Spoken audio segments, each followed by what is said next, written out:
Mga panukalang mag-aamyenda naman sa Revised Penal Code ng Pilipinas at pagpapataw ng mabigat na parusa laban sa espionage at mga banta sa pambansang seguridad ang tinalakay ng Committee on Revision of Laws at Committee on National Defense and Security ngayong araw. Si Sofia Potenciano, una sa Balita Live.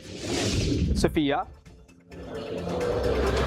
Greg, nagpapatuloy ang joint committee meeting ng House Committee on National Defense and Security at Committee on Revision of Laws dito sa Kamara. Greg, inaasahang talakayin ng ilang panukala na layong palakasin ang mga batas laban sa espionage at mga banta sa pambansang seguridad.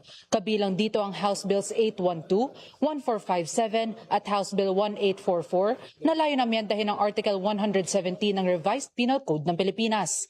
Sa tulong ng pag-amyendang ito, mapaparusahan na ang pakikipagsabwatan, proposal o pagpaplano ng pang-espiya at sadyang pagtago o hindi pag-report sa mga kaukulang ahensya ng Acts of Espionage.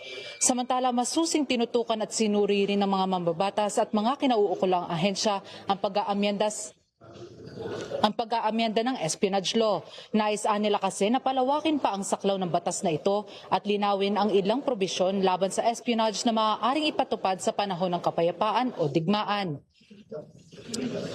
Greg, layo ng pagdinig na palakasin at patatagin pa ang depensa ng bansa laban sa mga banta sa seguridad at tiyakin na may sapat na batayang legal sa pagpapanagot sa sino mang lumalabag sa soberanya ng Pilipinas. At yan lang muna ang update na uuna sa Balitang Totoo at Laging Bago. Sofia Potenciano, alauna sa Balita, Congress TV.